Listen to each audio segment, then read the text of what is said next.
আমি তো লেখাপড়াই জানি না, গাঁজা খেয়ে কুল পাই না, লেখাপড়া করুম কোন সময়। এই ডায়লগটা ছিল। এই সংলাপটা কি হুমায়ূন স্যারের লেখা? হ্যাঁ, আমি এটা আপত্তি জানিয়েছিলাম। আমি বললাম যে, "হুমায়ূন ভাই আমি তো গাঁজা খাই না, খামাখা আমাকে দেন কেন?" "আরে করো।" এটা আমি সব জায়গায় বলি, আমার গর্ব যে আমি হুমায়ূন আহমেদের সবচেয়ে বেশি নাটক করা অভিনেতা। আমি মানে দর্শকের যে কিউরিওসিটি, দর্শক সবসময় হুমায়ূন আহমেদের কথাগুলো, হুমায়ূন আহমেদের নাটক নিয়ে অনেক কিছু আলাপ করতে চায়।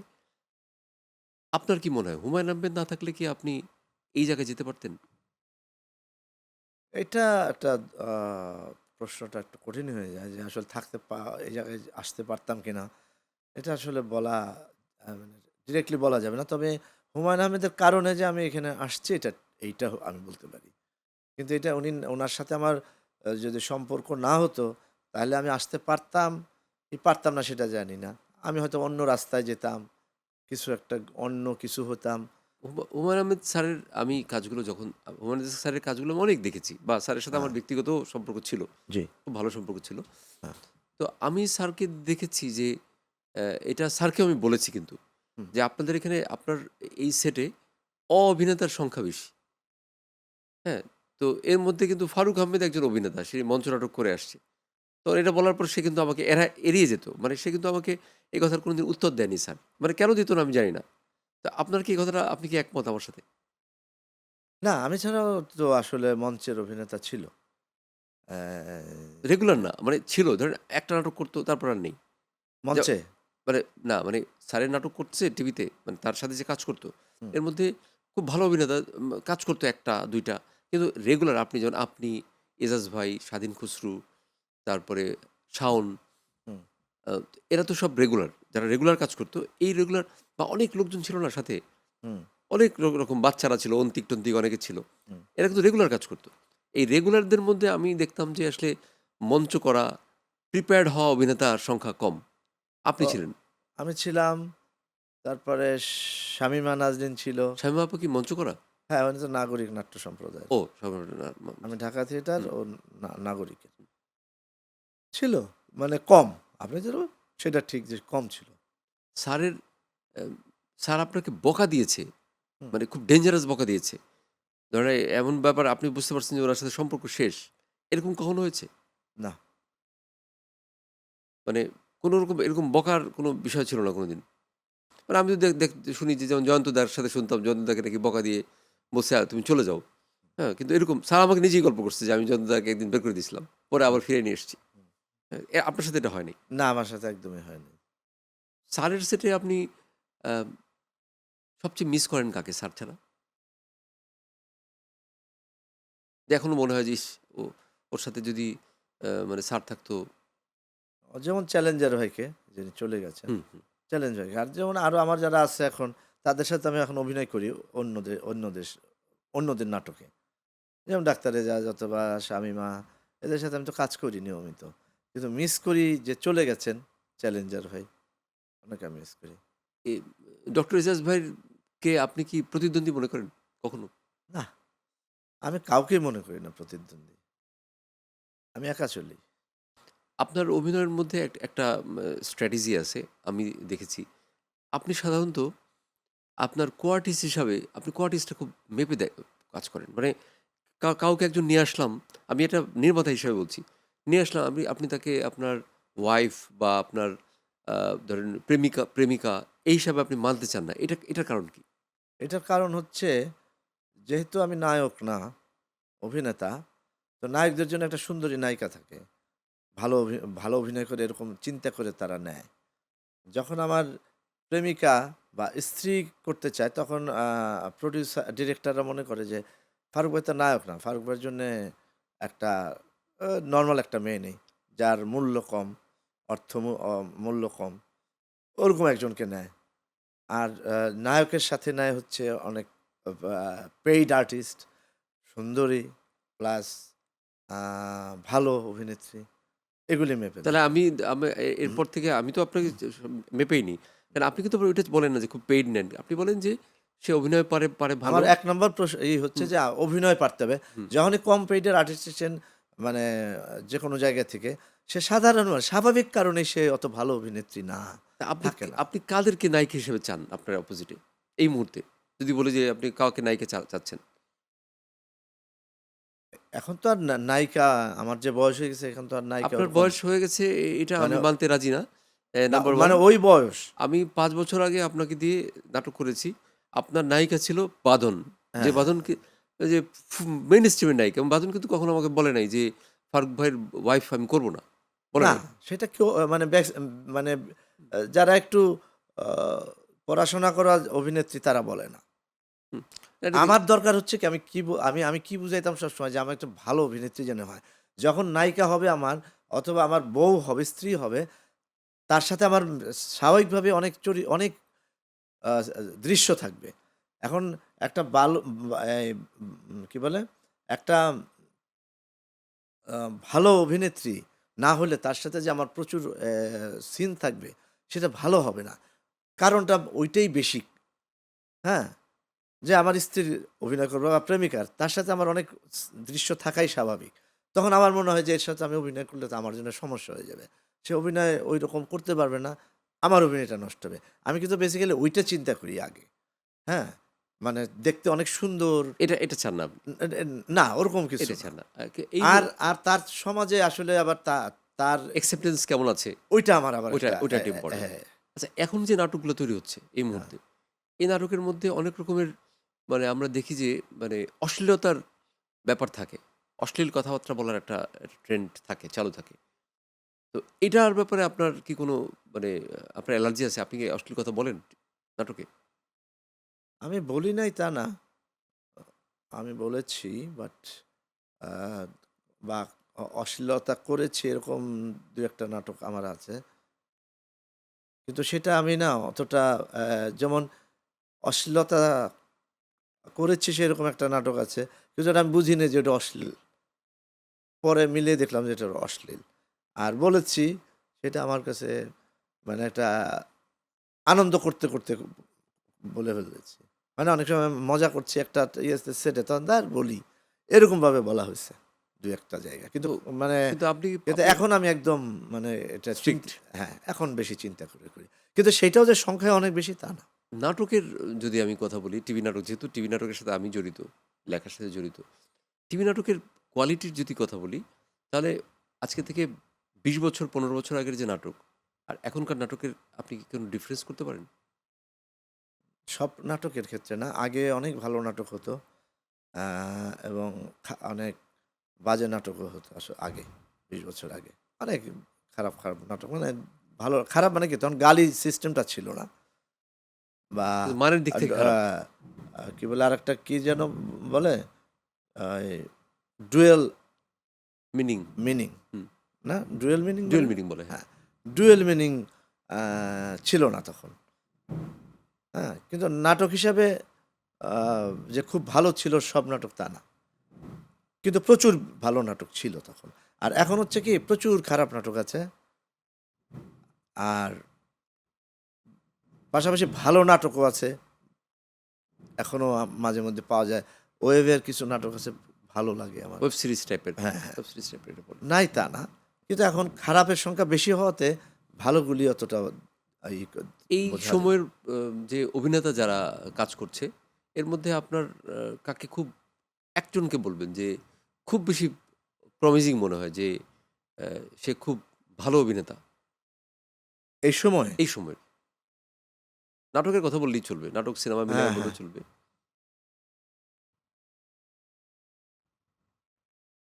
আফরান নিশো। সাকিব খানের সাথে আপনি অভিনয় করেছেন? না, না। সিনেমা দেখেছেন? হ্যাঁ, উনার 'বরবাদ' দেখেছি। আপনার কেমন লেগেছে? তার অভিনয় ভালো লেগেছে। আর আ মানে এটার গল্পটা টানে। হুম?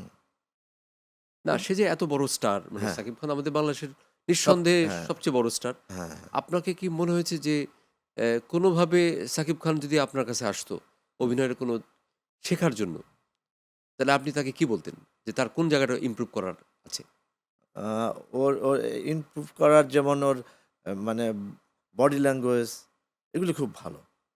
এক্সপ্রেশন এ একটু কিন্তু উনার এক্সপ্রেশনটা একটু আরেকটু আমার কাছে মনে হয়েছে। আপনার কি লাউড মনে হয় একটু না, বেশি? না লাউড না মানে যে মানে যেটা এত বেশি সুন্দর যে একটা মানে খুব মানে কঠিন জায়গাটা চেহারা কম আসে আমার মনে হয়। কিন্তু আমার কাছে ওকে মানে অ্যাজ এ অভিনেতা হোল বা যে আমরা যেমন অনেকদিন থিয়েটার করে শিখেছি কিন্তু আমার কাছে একটু অবাক লাগে যে সে আসলে ভালো করে অভিনয়টা।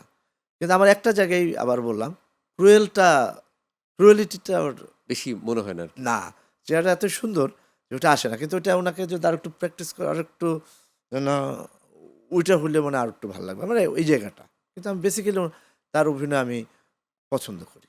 আমি আপনার করেছি। একটা প্রশংসা করতে চাই অভিনেতা হিসাবে। আমি এটা অনেক স্টাডি করা। কারণ আমার জীবনে আমি প্রায় ১৮টা সিরিয়াল করেছি। তার ১৭টাতে আপনি আছেন, ছিলেন আরকি। আমি আমার স্টাডি কি যে আপনি খুব পরিশ্রমী অভিনেতা। মানে আপনি সকাল থেকে গিয়ে আমি আপনাকে দেখিনি যে আপনাকে কখনো ডাকা হয়েছে, আপনি দেরি করছেন আমি বা রেডি কিছু। নাই। মানে এই এনার্জিটা আপনি কোত্থেকে পান? এটা থিয়েটার থেকে। থিয়েটার আম তো অনেকেই করে। কিন্তু আমি তো কিন্তু আমি তো থিয়েটার করে আম আ অনেক কিছুই অনেকে করে। হ্যাঁ? ধরেন আমি ফুটবল খেলি। সে তা আমি এখন ধরেন ফুটবল খেলছি সেদিন। খেলে আমি বাসায় গেছি। তা আপনার ভাবি জিজ্ঞেস করলো যে, "কোথায় গেছিলে?" তা আমি বললাম যে, "ফুটবল খেলতে গেছিলাম।" তারপরে ওই এনার্জির লেভেলটা আপনি আসলে ফুটবল খেলতে অ্যাচিভ গেছিলাম। করতে পারেন আরকি। না, আমি ফুটবল খেলতে গেছিলাম। তো শুনলো যে ফুটবল খেলছিলাম। তারপর কিছুদিন আগে মেসি ফুটবল খেলে বাসায় গেছে। ওর বউ জিজ্ঞেস করে, "কোথায় গেছিলা?" তা বলল যে, "আমি ফুটবল খেলতে গেছিলাম। ওয়ার্ল্ড কাপ খেলে আসলাম।" তা আমিও ফুটবল খেললাম, মেসিও ফুটবল খেলল। তো পার্থক্যটা এটা। আমিও থিয়েটার করেছি, ওয়াইজেডও থিয়েটার করেছে। তো এখন পার্থক্যটা ওইভাবে নিতে হবে যে থিয়েটার করলেই যে সে সব শিখে ফেলতে পারবে তা না। পথটা সঠিক হইতে হবে। আপনি এখান থেকে গুলিস্তান যাবেন, আমি বললাম যে, "ভাই আমার এই জিনিসটা নিয়ে, আমার এই মানিব্যাগটা একটু নিয়ে আপনি একটু গুলিস্তানে অমুকের কাছে দিয়ে আসবেন। উনার একটা মানিব্যাগ দরকার, তো দিয়ে আসবেন।" তা আপনি রওনা হেঁটে যাবেন। গাড়ি নাই আর গাড়ির টাকা দিতে পারবে না। ঠিক আছে আপনি বাধ্য আমার ধরে নিলাম আরকি। যে আপনি আমার ছোট ভাই, আপনি রওনা দিলেন। কিন্তু গুলিস্তান হচ্ছে এইদিকে, আপনি এদিকে রওনা দিলেন। হাঁটলেন, যাত্রা ইয়েতে চলে গেলেন। কি বলে? মিরপুর চলে গেলেন। কিন্তু আপনি তো জায়গা মতো গিয়ে মানিব্যাগটা দিতে পারলেন না। তা আপনি তো পরিশ্রম করলেন ঠিকই। পরিশ্রমটা করতে হবে সঠিক পথে এবং ওই মেসির খেলার মতন, ফারুক আহমেদের খেলার মতন। আমি আমাদের অনুষ্ঠান অনেক প্রায় শেষের দিকে চলে এসেছি। তাই আমি নাকি? এত কয়েকটা তাড়াতাড়ি? আ এরা কথাই তো বললাম না। কথা বলা শুরুই করতে পারলাম না। না তাহলে প্রিয় অপ্রিয় প্রশ্নগুলো কই করলেন? হ্যাঁ, এর মধ্যে অনেক প্রিয় প্রশ্ন ছিল আমার। আর অনেক অপ্রিয় প্রশ্ন আপনাকে করেছি। হয়তো আপনি এগুলোকে প্রিয়ভাবে উত্তর দিয়ে ফেলছেন। আমার খুব আমাদের দর্শকের জন্য, দর্শকরা আপনার কাছে কিছু জিনিস তারা যেমন আমাকে অনেক কোয়েশ্চেন আসছে যে, এবার নির্বাচনের সময় হুম। আপনার নাকি আমি এটা দেখিনি। আপনি আমাকে একদম দেখাইছিলেন। একটা সংলাপ নাকি ছিল খুব জনপ্রিয়। তো আমাকে এটা রিকোয়েস্ট করছে যে, "ফারুক ভাই আসলে ওই সংলাপটা একটু শুনতে চাই।" এটা কি সংলাপ এটা? এটা নির্বাচনের ৩ দিন আগে আমি হঠাৎ রাত্রেবেলা বাসায় গিয়ে হঠাৎ মনে হলো। আর আমি বেসিক্যালি একটু খামখেয়ালি লোক। মানে আমার যখন যেটা ইচ্ছা আমি এটা করি ছোটবেলা থেকেই। আমার ইচ্ছা হলো ঘুঘু পালা, আমি ঘুঘুই পালি। কবুতর পালা পুরা মানে বাসার বারান্দা মানে বিষ্ঠা দিয়ে ভরে গেছে। এটা পালবো। আব্বা নিষেধ করে, "এই এটা পাইলো না, এটা নোংরা করে ফেলে।" বা মা বলল, বাবা কিছু বলতেন না নরমাল। আমাদের শাসন করতেন আম্মা বেসিক্যালি। কিন্তু না আমি পালবো এটা। মানে আমার ক্যারেক্টারটা এরকম আরকি। যে আমার যেটা মনে হয় তো হঠাৎ আমার তখন মনে হলো কি কোনো উদ্দেশ্য নাই কিন্তু অনেক কিছুর আমার। কেন করলাম আমি নিজে বলতে পারব না। হঠাৎ করে মনে হয় যে আচ্ছা এটা একটু করে দেই তো। বা এটা যে এই উদ্দেশ্য আমি দিলাম সেটাও না। ওই ডায়ালগটা ছিল যে নির্বাচনের ডায়ালগ ছিল যে স ভোট দেওয়ার ব্যাপারে। তো একটা শাওন বলে যে অ্যা ভোট দিচ্ছেন? মানে আমার তো এখন অতটা নাই। মূল বিষয়টা বলি। ভোট দিছেন? তো বলছে, "হ্যাঁ, ভোট জায়গা মতোই দিছি।" তো আপনি চেয়ারম্যান চাচারে ভোট দেন নাই? তখন আমি বললাম যে, আমি নিজে একজন দুষ্ট লোক হয়ে আরেকজন দুষ্ট লোকরে কিভাবে ভোট দেই?" হ্যাঁ, ভোট জায়গা মতোই দিছি। তো এই ছিল ডায়লগটা। আমি নিজে একজন দুষ্ট লোক হয়ে আরেকজন দুষ্ট লোককে কিভাবে ভোট দেই। শুধু এইটুকুই ছিল। আগেরটুক কিন্তু আমি বলি নাই। শুধু মানে এটুকু বলছিলেন আমি আরকি। শুধু এটুক বলেছি। যে শাওন যে বলছে ওইটাও আমি ওইখানে বলিনি।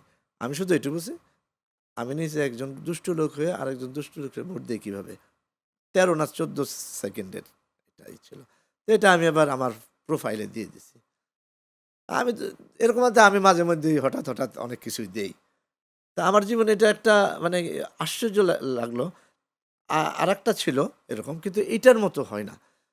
মানে এটা এই নির্বাচনের মধ্যেই এটার ভিউ হলো 2 কোটি 2 কোটি? 2,36,00,000।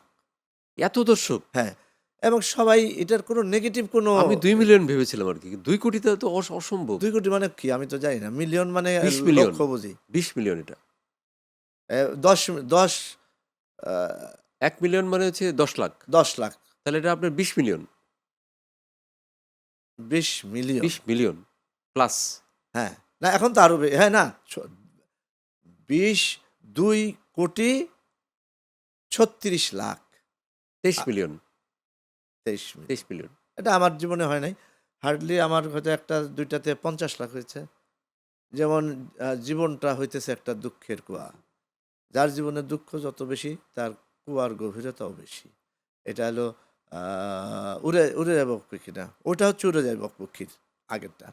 যেটা বলা এখন যেটা হলো এটা হচ্ছে আ আজ রবিবারের। আমি তো আপনার একটা ডায়ালগ মাঝে, মাঝে দিই।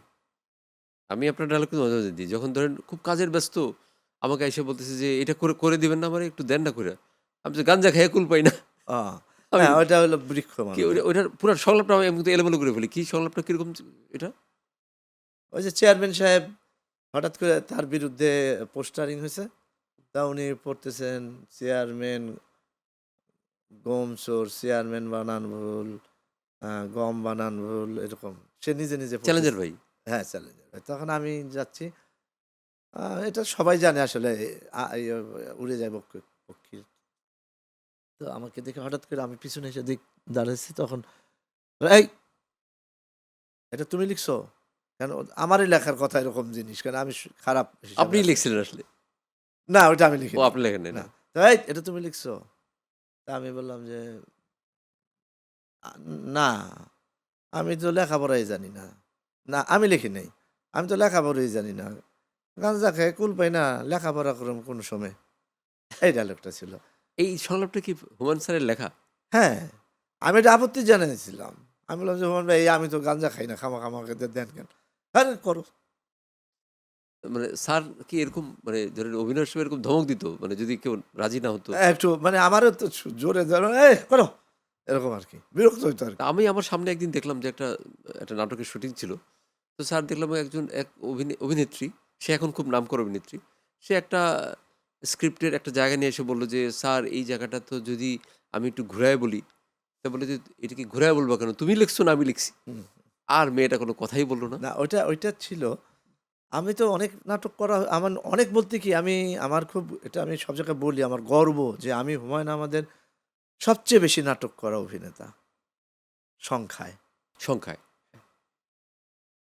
কোয়ান্টিটিতে, নট কোয়ালিটি। কোয়ালিটির নাটক আরো অনেক আছে। আমি ওইখানে যাব না। কিন্তু কোয়ান্টিটিতে আমি বেশি, সংখ্যায় আমি বেশি করেছি হুমায়ূন আহমেদের নাটক। এটা আমার জন্য একটা বিরাট ব্যাপার আরকি। তো আমাকে ওইভাবে বলত না। হ্যাঁ, উনি যদি কেউ যদি মানে হঠাৎ করে একটা অভিনেতা নেওয়া হলো এবং সে অভিনয় পারল না, উনি ওইটাকে অভিনয়টাকে খুব গুরুত্ব দিতেন। মানে উনি যখন মানে এমনি অনেক মজা করতেন। কিন্তু যখন শুটিং হইতো এবং কেউ যদি অভিনয় না পারত তাইলে সে খুব মানে বেসিক্যালি খুব রাগ হইতেন। তো আমার যেটা হয়েছে যে আমার এই যে আমাকে জানানো হচ্ছে যে আমাদের সময় শেষ, সময়ের সংকুলান। কিন্তু আমার আসলে আপনার সাথে সত্যি কথা যেটা একদম ওপেন ভাবে বলতে পারি। আমার যদি এখানে আরো ১০০ জন অভিনেতাও আসতো, ১০০ জন অতিথি আসতো, তাদের সামনেই আমি বলতে পারি। আপনার সাথে আমার আসলে যেকোনো টক শো করা উচিত মিনিমাম ৩ ঘন্টা। না যে আমরা আজকে করলাম, হ্যাঁ, আবার আরেকদিন অন্য নিয়ে করব। অনেক আছে হ্যাঁ। জীবনের কথা সব মানে বলব। আপনাকে আসলে কিছুই জিজ্ঞেস করা হয়নি। প্রিয় প্রশ্ন মানে আমার কিছু প্রিয় অপ্রিয় প্রশ্ন যে প্রোগ্রামের আমি অনুষ্ঠান করতে যাচ্ছি, সেই অনুষ্ঠানে ফারুক আহমেদের প্রিয় এবং অপ্রিয় কোনো প্রশ্নই আমি উত্তর করতে পারলাম না। আপনার সেই একটা অপ্রিয় প্রশ্ন করেন এখান থেকে। আছে লেখা? অপ্রিয় প্রশ্ন মানে আমি করতে পারলাম না। এর জন্য আমি ব্যর্থ উপস্থাপক। এটাও স্বীকার করে নিলাম আমি। কারণ যে উপস্থাপক যদি ঠিকঠাক প্রশ্ন করতে না পারে তাহলে তো সে ব্যর্থ। না, তাকে অবশ্যই নিষ্ক্রান্ত না, করে ওটা দেওয়া উচিত। ব্যর্থ না। কারণ আমি মানে এত কথা আমি বলেছি যে আপনি আসলে প্রশ্ন করার আর সুযোগ পান নাই। আমি এর মধ্যে অবশ্য আপনাকে প্রচুর প্রশ্ন করেছি বিভিন্ন অ্যাঙ্গেল থেকে। হ্যাঁ? আমি একটা কি জানি কাগজ মনে হচ্ছে যে আমি বেশি বকবক আমি করলাম। একটা কাগজে লিখে নিয়ে আসছিলাম। কিন্তু সেই কাগজের কোনো প্রশ্নই করিনি। হ্যাঁ? সেটার একটা করেন। এটা একটা প্রশ্ন করতে পারি যে, হঠাৎ করে এতদিন পরে আপনি মঞ্চনাটক ডিরেকশন দেওয়া শুরু করলেন কেন? 'রংমহল'। রংমহল। হ্যাঁ, আমি একটা নাটক ডিরেকশন দিয়েছি ৪২ বছর পরে। হ্যাঁ, এর আগে আমাকে দল মনে করত যে আমি হয়তোবা ওই পর্যায়ে আমি দিতে পারবো না। আর আমারও একটা ইচ্ছা ছিল। আমাকে অবশ্য আরো ২-৩ বছর আগে একটু বলা হয়েছিল যে, "তুমি দাও।" আমি আবার নাট্য সম্পাদক ছিলাম জাহাঙ্গীরনগরে। আমার জাহাঙ্গীরনগর থিয়েটার করা। ওখানে আমি কিছু নাটক ডিরেকশন দিয়েছি। নাট্যাচার্য সেলিম আল দীন আমাকে সবসময় বলত, "তুই ডিরেক্টর হ, ডিরেক্টর হ।" আমার নাটক যখন ডিরেকশনের নাটক দেখতেন, তখন উনি আমাকে বলতেন, "তুই ডিরেকশন দে, ভালো করবি।" তো আমি মানে কি কারণে যে আমার ভাল লাগতো না। আমি প্রয়োজনে দিতাম। প্রয়োজন কি? যে যখন জাহাঙ্গীরনগর থিয়েটারে আমি আহ্বায়ক হলাম, মানে আমি নেতা হইলাম আরকি। ১ম নেতা হলো কাইজার আহমেদ নামে একজন। উনি আমার ১ বছর সিনিয়র ছিলেন। সেকেন্ড নেতাই আমি আরকি আ আহ্বায়ক হিসেবে। তো আমি হওয়ার পরে আমাকে কিছু নাটক ডিরেকশন দিতে হলো। ৪-৫ টা নাটক আমি ডিরেকশন সেগুলো প্রচুর ইউনিভার্সিটি লেভেলে খুব ভালো হইলো। তো এতদিন পরে আপনার এই ডিরেকশন দেওয়ার জন্য আপনাকে অনেক অভিনন্দন। আমাদের সময়ের সংকুলানের কারণে অনুষ্ঠানটা আসলে শেষ করতে পারলাম না। অনেক কথা বাকি ছিল। এত প্রশ্ন নিয়ে আসছি, সেই প্রশ্নের ধরেন যা প্রশ্ন মেইন প্রশ্নই করা হয়নি। হুম। হ্যাঁ, সব আমরা ওই যে অতিরিক্ত প্রশ্ন করা হয়ে গেছে। তো দর্শকের উদ্দেশ্যে আপনি যদি কিছু বলেন? দর্শকদের উদ্দেশ্যে একটাই কথা বলব সেটা হচ্ছে যে আমি আবারও প্রোগ্রাম করব এখানে। আমি ১ম এ ধন্যবাদ দিচ্ছি চ্যানেল এসকে আমাকে এখানে ডাকার জন্য। সকল কর্মকর্তা, কর্মচারীবৃন্দ যারা আছে তাদের সবাইকে এবং সবার সাথে আমার পরিচয় হয়েছে এবং অত্যন্ত ভালো। আর দর্শকদের উদ্দেশ্যে আমার কথা হচ্ছে চ্যানেল এস দেখবেন।